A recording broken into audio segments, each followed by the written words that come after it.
జగన్ రాకతో దద్దరిల్లిన ఆకేపాడు నూతన వధూవరులకు వైఎస్ జగన్ ఆశీర్వాదం.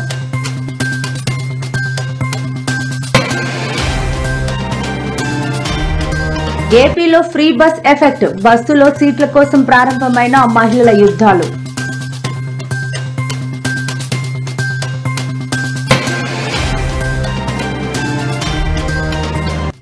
నందమూరి కుటుంబంలో విషాదం, ఎన్టీఆర్ తనయుడు జయకృష్ణ భార్య పద్మజ కన్నుమూత. స్పందించిన సీఎం చంద్రబాబు, మంత్రి లోకేష్.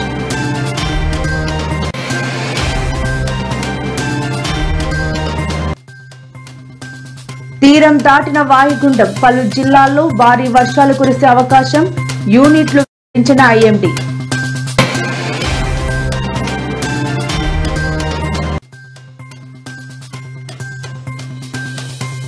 నేడు మంగళగిరిలో P4 అమలు కార్యక్రమాన్ని ప్రారంభించిన సీఎం చంద్రబాబు.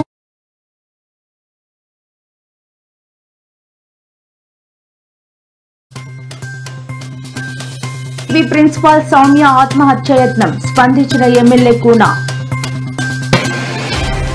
వైఎస్ఆర్సీపీ అధినేత మాజీ సీఎం వైఎస్ జగన్ మోహన్ రెడ్డి అన్నమయ్య జిల్లాలో పర్యటించారు. రాజంపేట ఎమ్మెల్యే ఆకేపాటి అమర్నాథ్ రెడ్డి సోదరుడు అనిల్ కుమార్ రెడ్డి కుమారుడు వివాహ రిసెప్షన్ కు హాజరయ్యారు. ఆకేపాడులోని ఆకేపాటి ఎస్టేట్స్ లో మంగళవారం జరిగిన ఈ వివాహ రిసెప్షన్ కి హాజరైన వైఎస్ జగన్ నూతన వధూవరులు వరదీక్షితారెడ్డి, సాయి అనురాగ్ రెడ్డిలకు వివాహ శుభాకాంక్షలు తెలిపి ఆశీర్వదించారు. జగన్ రాక సందర్భంగా ఆకేపాడు జనసంద్రాన్ని తలపించింది.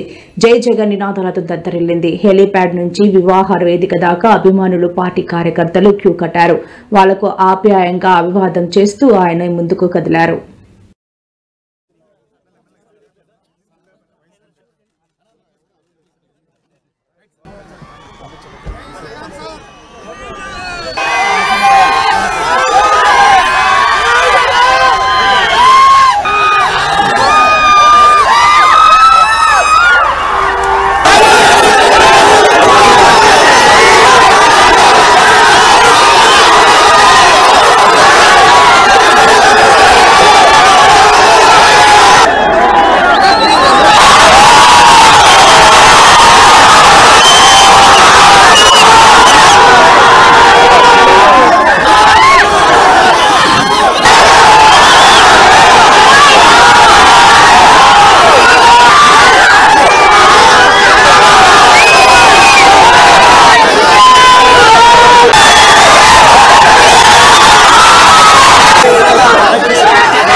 ఏపీలో ఉచిత బస్సు పథకం అమలు కొనసాగుతోంది. ఆగస్టు 15న ప్రారంభించిన ఈ పథకాన్ని మహిళలు సద్వినియోగం చేసుకుంటున్నారు. 3 రోజులుగా ప్రశాంతంగా సాగిన ఈ ప్రయాణాలు తాజాగా పలు చోట్ల అరుపులు, కేకలతో సాగుతున్నాయి. ఈ రోజు విజయవాడ నుంచి ఏలూరు వెళ్తున్న బస్సులో సీటు కోసం మహిళలు అరుచుకున్నారు. పరస్పరం బూతులు తిట్టుకున్నారు. ఇద్దరు బస్సులోనే కొట్టుకునేంత పని జరిగింది. అయితే బస్సులో మిగిలిన ప్రయాణికులు సర్ది చెప్పడంతో సిగపట్ల వరకు వెళ్లకుండా పంచాయతీ సమసిపోయింది. అయితే సోషల్ మీడియాలో ఈ వీడియో వైరల్ అయ్యింది. దీంతో ఏపీలోనూ మహిళల యుద్ధాలు ప్రారంభమయ్యాయని తెలంగాణలో జరిగిన ఘటనలను గుర్తు చేస్తూ కొందరు నెటిజన్లు కామెంట్ చేశారు.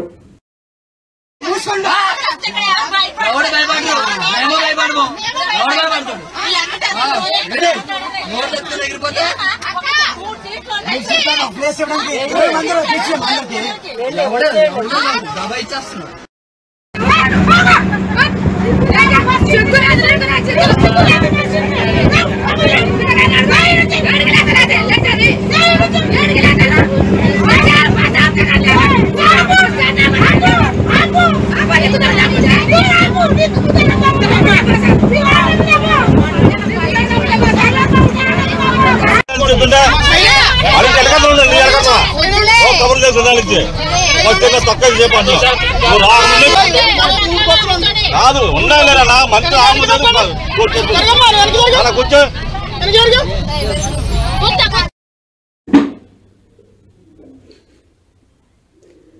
నందమూరి కుటుంబంలో విషాదం చోటు చేసుకుంది. మాజీ ముఖ్యమంత్రి దివంగత ఎన్టీఆర్ తనయుడు నందమూరి జయకృష్ణ సతీమణి పద్మజ ఈ ఉదయం మరణించారు. హైదరాబాద్ లోని ఫిలిం నగర్ లో ఉన్న వారి నివాసంలో ఆమె తుదిశ్వాస విడిచినట్లు కుటుంబ సభ్యులు తెలిపారు. కాగా పద్మజ మరణ వార్త తెలుసుకున్న ఏపీ సీఎం చంద్రబాబు, మంత్రి నారా లోకేష్ తీవ్ర దిగ్భ్రాంతి వ్యక్తం చేశారు. ఈ ఘటన తమ కుటుంబంలో విషాదం నింపిందని ఎక్స్ ట్విట్టర్ వేదికగా పోస్టు పెట్టారు.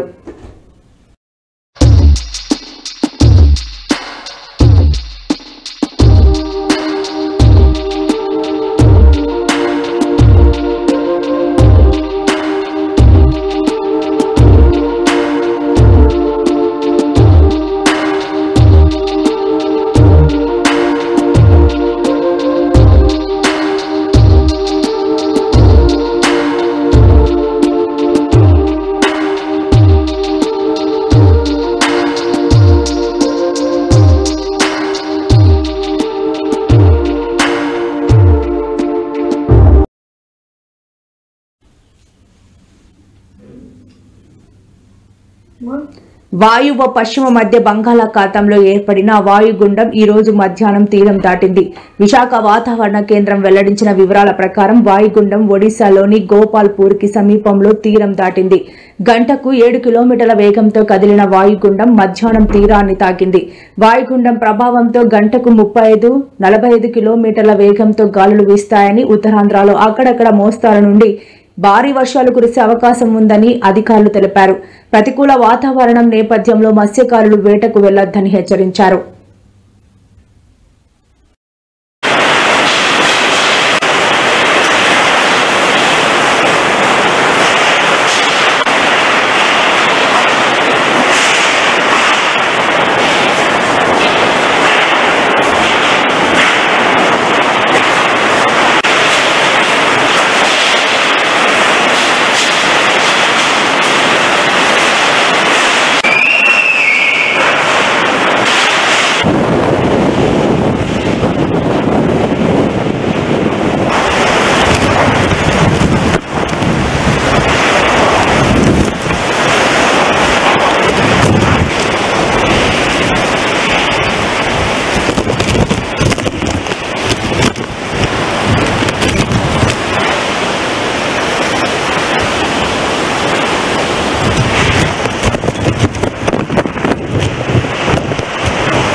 మరి ఏడెందుకు ఆగిపోయాడు?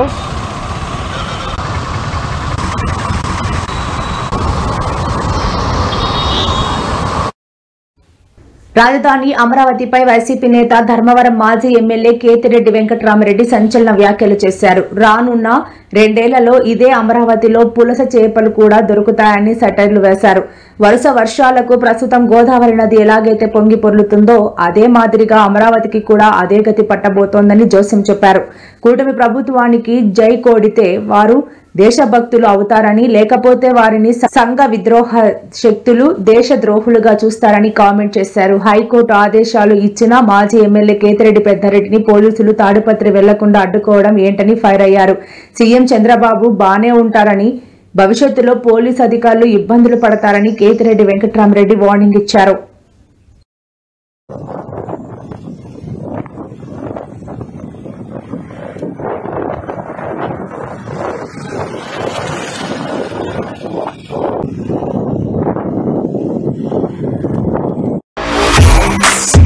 ఆ రోజు కూడా ఇలాగే ఇబ్బంది పెట్టాలని చంద్రబాబు నాయుడు గారు చూడడం జరిగింది. ఎందుకంటే మొదటి నుంచి కూడా ఆ జిల్లాలో పొలిటికల్గా వీళ్ళను చంద్రబాబు నాయుడు గారిని వాళ్ళను ఎదుర్కొంటున్న కుటుంబంలో పెద్దిరెడ్డి గారి కుటుంబం ఒకటి కాబట్టి వాళ్ళను మానసికంగా ఇబ్బంది పరచాలి అనే ఒక ఆలోచనతో గతంలో కూడా చేయడం జరిగింది. ఇప్పుడు కూడా అదే పద్ధతిలో ఆయన ఇబ్బంది పెట్టాలి అని చెప్పేసి ఒక లేని స్కామ్ను తీసుకొని వచ్చి మిథున్ రెడ్డి గారి మీద నిరాధారంగా జైల్లో ఉంచడం జరిగింది. పులివెందల్లో మొన్న ఎలక్షన్లలో జెడ్పీటీసీ ఎలక్షన్స్లో తెలుగుదేశం పార్టీ వీళ్ళు ప్రజాస్వామ్యంగా ఏ విధంగా జరిగిందని అంటున్నారో ఈరోజు మిథున్ రెడ్డి కేసులో కూడా మద్యం కేసులో కూడా అదేవిధంగా ముడుపులు అని చెప్పేసి అప్రజాస్వామికంగా జైల్లో నిర్బంధించడం జరిగింది. డెఫినెట్గా he will come back more strong, నిర్దోషిగా, అదేవిధంగా తొందరలోనే ఇది వస్తాడని, మోర్ స్ట్రాంగ్గా బయటకు వస్తాడని చెప్పేసి అనుకుంటున్నాం. Anything else? కోర్టు డైరెక్షన్ ఇచ్చినా సరే కోర్టు ఆర్డర్స్ అవుతుంది పెద్దారెడ్డి గారిని కోర్టు డైరెక్షన్స్ లో ఈరోజు తాడిపత్రిలో పెద్దారెడ్డి చిన్నాన్నకు సంబంధించి అటెంప్ట్ మీద మళ్ళీ వాళ్ళను మందలిస్తూ ఆర్డర్ ఫ్రేమ్ చేసి ఈరోజు 10 నుంచి 11 లోపల మామూలుగా పెద్దారెడ్డి గారికి గతంలో ఇచ్చిన ఆర్డర్లో మీరు ఎప్పుడు వెళ్తే అప్పుడు ఎస్పీకి చెప్పమని చెప్పడం జరిగింది. ఎస్పీకి పర్మిషన్ లెటర్ పెట్టినప్పుడు ఎస్పీ గారు ఇచ్చేది ఏంటంటే వైజాగ్లో నరేంద్ర మోడీ వస్తున్నాడు కాబట్టి తాడిపత్రిలో సెక్యూరిటీ ఇవ్వలేమన్నారు. కడపలో మహనాడు జరుగుతోంది కాబట్టి ఇక్కడ సెక్యూరిటీ ఇవ్వలేమన్నారు. So it's very shame. ఎక్కడో మోడీది జరుగుతుంటే 1000 కిలోమీటర్ల దూరంలో జరుగుతున్న దానికి తాడిపత్రిలో సెక్యూరిటీ ఇవ్వలేకపోవడం అనేది. సో వీటన్నింటినీ కోర్టు చేసి హైకోర్టుకు తెలియజేస్తే high court with date and time ఇచ్చింది. 18వ తేదీ 10 గంటల నుంచి 11 మధ్యలో మీరు వెళ్ళండి అని చెప్పేసి వెళ్తే దాన్ని కూడా నిర్బంధించి వెళ్లకుండా చేయడం నిజంగా వీళ్ళు ఎవరికి భయపడతారో నాకు అర్థం కావటం లేదు. వీళ్ళు రేపొద్దున ఎన్ని ఏళ్ళ ఉద్యోగాల్లో ఈ విధంగా ఉంటారో నాకు తెలుసు. All young IPS officers. మీ భవిష్యత్తుతో ఈరోజు చంద్రబాబు నాయుడు గారు వీళ్ళు ఆడుతున్న దాంట్లో మీరు బలైపోతున్నారు. సో కోర్టు డైరెక్షన్ ఇచ్చిన వీళ్ళు స్పందించకపోవడం, కంటెంప్ట్ మీద కూడా స్పందించకపోవడం దురదృష్టకరం. డెఫినెట్ గా మా చిన్నాన్న అక్కడే వెయిట్ చేస్తున్నారు. పెద్దారెడ్డి చిన్నాన్న వాళ్ళు ఏదో మూవ్ చేశాము ఇది అని చెప్పేసి డెఫినెట్ గా ఏదేమైనప్పటికీ కానీ లా ప్రకారం చట్ట ప్రకారం ఏం చేయాలో అవన్నీ కూడా మేము చేస్తాం. మళ్ళీ కూడా దీనికి అప్పీల్ చేస్తాం. సార్, మిథున్ రెడ్డి గారు అరెస్ట్ కానీ పులివెందుల ఎన్నిక కానీ అన్ని కూడా రాష్ట్రంలో జరుగుతున్న అంశాలన్నీ కూడా ప్రభుత్వం ముఖ్యంగా కోర్టు డైరెక్షన్ ఇచ్చింది మిథున్ రెడ్డి గారికి సౌకర్యాలు కల్పించారు. వాటిని కూడా ఇంప్లిమెంట్ చేసే పరిస్థితి. ఇది అది చెప్తున్నాం కదా, వీళ్ళు ఎవరికి భయపడటం లేదు. ఇది నాకు అర్థం కావటం లేదు. ఇది ఏ రాజ్యమో? న్యాయస్థానాలకు భయపడటం లేదు, ప్రజాస్వామ్యానికి భయపడటం లేదు, ప్రజలకు భయపడటం లేదు. మనం ఎప్పుడో చూసాం కొలంబియన్ డ్రగ్ లార్డ్ పెబులో ఎస్కోబార్కు సంబంధించి ఆ రోజు సుప్రీంకోర్టు మీద కూడా ఆయన వెళ్లి దాడి చేసి వాటిని ఇవన్నీ చేసినారు. అంతకంటే దౌర్భాగ్యంగా ఇక్కడ ఈరోజు ఈ రాష్ట్రంలో ఉన్నదన్నమాట.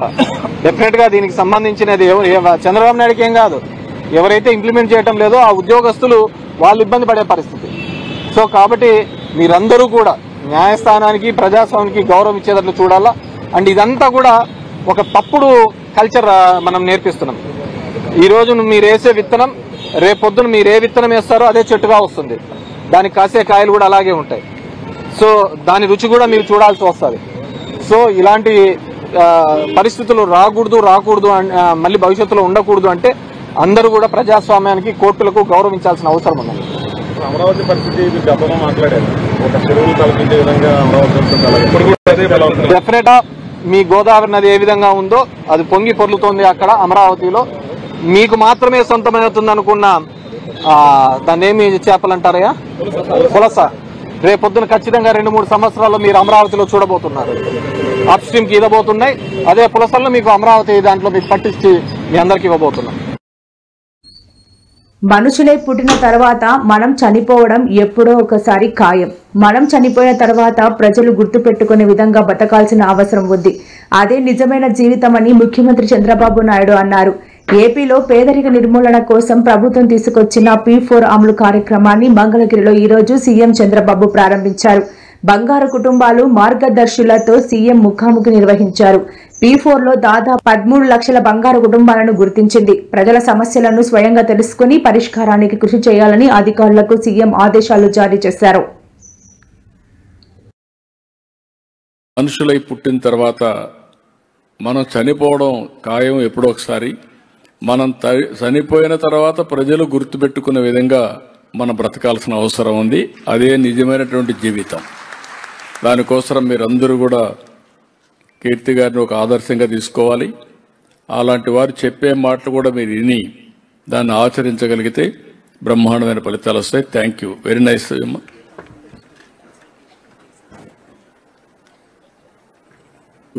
తన భర్త ఇద్దరు కూడా ఆరోగ్యంగా ఇబ్బంది పడుతూ కూలి పనులకి ఏదో వారానికి నెలకి కొన్ని రోజులే వెళ్ళే పరిస్థితిలో ఉన్నారు. అలాగే వాళ్ళు ఏదైనా గ్రాసరీ షాప్ పెట్టుకోవడానికి ఫైనాన్షియల్ సపోర్ట్ అడిగారు. అలాగే వాళ్ళకి ఒక కుమారుడు ఉన్నాడు. అతను సెక్యూరిటీ జాబ్ చేస్తున్నాడు. నెలకి 12,000 13,000 వరకు వస్తున్నాయి. అలాగే తనకి ఒక కూతురు ఉంది. హస్బెండ్ చనిపోయాడు. అయితే తను ఇంటర్మీడియట్ చదివి ఉందండి.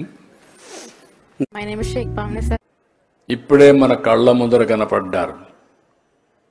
ఇంటర్మీడియట్ పాస్ అయింది అమ్మాయి. చిన్నప్పుడే పెళ్లి చేశారు. పెళ్లి చేస్తే దురదృష్టం భర్త చనిపోవడం, అక్కడి నుంచి ఏం చేయాలనో దిక్కుదిలిన పరిస్థితి తల్లి ఆధారం. అలాంటి అమ్మాయి చరిత్రలో ఒక మార్పు ఈ P4 ఏదైతే SCL అడాప్ట్ చేసుకుని, ఇది మనందరికీ నమ్మశక్యం కాకపోయినా ఒక ఇంటర్మీడియట్ పాస్ అయిన అమ్మాయిని 2 నెలల్లో ట్రైనింగ్ ఇచ్చి 1 నెలలో ఉద్యోగం ఇప్పించి నెలకు 15-20 వేల రూపాయలు సంపాదించే స్థాయికి తీసుకొచ్చారంటే ఇది వాస్తవం. అది యొక్క P4 యొక్క ఫలితం అని చెప్పి కూడా మీ అందరికీ తెలియజేస్తున్నా. కల్పంతో ముందుకు పోతుందంటే ఆముదాల వలస టీడీపీ ఎమ్మెల్యే కూన రవికుమార్ వేధింపులు తాళలేక కేజీబీవీ ప్రిన్సిపల్ రేజేటి సౌమ్య ఆత్మహత్య యత్నానికి పాల్పడిన విషయం తెలిసిందే. అయితే ఎమ్మెల్యే తనను 2 నెలలుగా రకరకాలుగా ఇబ్బంది పెడుతున్నాడని ఉన్నత అధికారులకు చెప్పినా పట్టించుకోవడం లేదని బాధితురాలు వాపోతూ మీడియా ముందుకు వచ్చింది. దీంతో ఆమెపై సోషల్ మీడియాలో అసభ్యంగా పోస్టులు పెట్టడంతో సౌమ్య సూసైడ్ అటెంప్ట్ చేసింది. సౌమ్య ఆరోపణలపై ఆముదాల వలస టీడీపీ ఎమ్మెల్యే కూన రవికుమార్ స్పందించారు. ఇవాళ ఆయన మీడియాతో మాట్లాడుతూ కేజీబీవీ ప్రిన్సిపాల్ సౌమ్య చేసిన ఆరోపణలు అన్ని నిరాధారమైనవని కొట్టిపడేశారు. పొందూరులో ప్రిన్సిపల్గా పనిచేస్తున్నాను. ఈ మధ్యన నా పైన మానసికంగా శారీరకంగా చాలా వేధింపులైతే రాజకీయ నాయకులు చేస్తున్నారు. దానికి అధికారులందరూ కూడా ఒత్తాస పలికి నా పైన ఎలాంటి కంప్లైంట్స్ లేకపోయినా సరే లేనిపోని అభియోగాలన్నీ ఆరోపించి దానిపైన ప్రాపర్ ఎంక్వైరీ జరగకుండానే నన్ను కంచిలీకి ట్రాన్స్ఫర్ చేశారు.